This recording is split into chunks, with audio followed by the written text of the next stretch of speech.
Washington correspondent with CNN is on the line right now. Ryan, good morning. Hey, Bill, how are you? Good. I don't know if you saw the president yesterday, but he realized that the best way to get the point across that everyone in Puerto Rico is happy with him and just so ecstatic over the way he's handled this hurricane relief that he just should say it over and over and over and over and over again, which he did yesterday. I thought that was odd. Well, that's actually a tactic that the president's used on many occasions. Whenever somebody's criticizing something that he's done, he tries to flip it around and say, no, actually, if you look at this, there's a lot of people talking about how good I've handled this. I've read it in a lot of places how well I've done it. Yeah, I thought that was odd, too. I think the situation with Puerto Rico is one of these things where it's so bad and so much needs to be done that probably people shouldn't be looking for credit or blame. Yeah. They probably ought to just be figuring out how to help these people. And as things go in Washington, it usually doesn't work that way.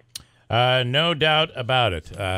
If you tell me if what are your thoughts on Alabama last night? This weird situation where the president was on the other side of Steve Bannon, going with the establishment candidate, or was he? Because Bannon was out saying, no, it's not real. He's really with us. I mean, what was going on there?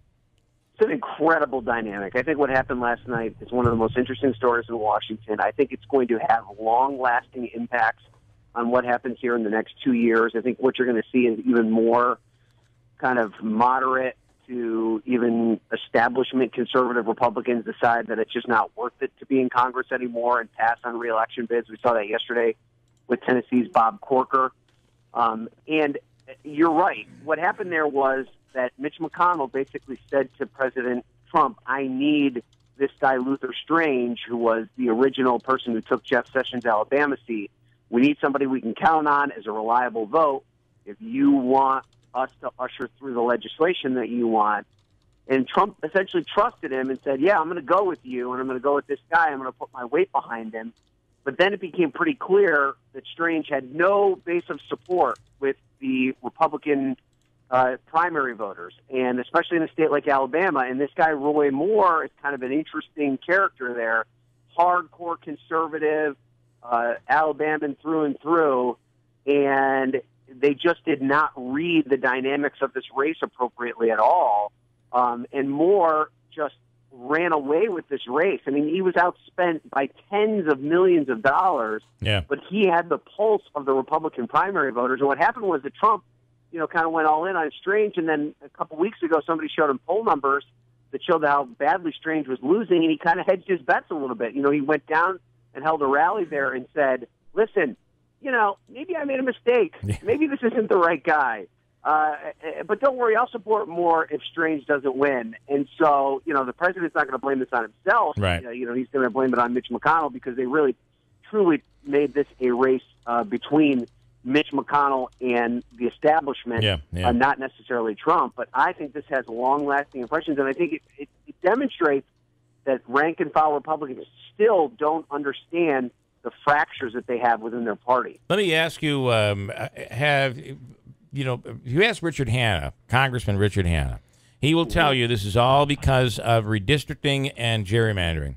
And what has happened is, and this could happen also with Democrats as well, but we're seeing it more in the rural areas where all this gerrymandering went on, where they placed themselves in a position where the mainstream can't win a primary.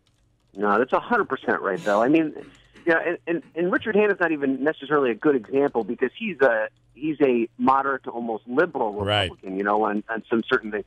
I mean, we're talking about in these cases like Bob Corker, the Republican from Tennessee. This guy's a rock solid conservative. On all the issues that conservatives care about, he's with him, but he's just not far enough to the right for this new phase of this Republican Party. So you have people that have traditionally always been considered Republicans who are now looking at a situation where they don't have a place in the party.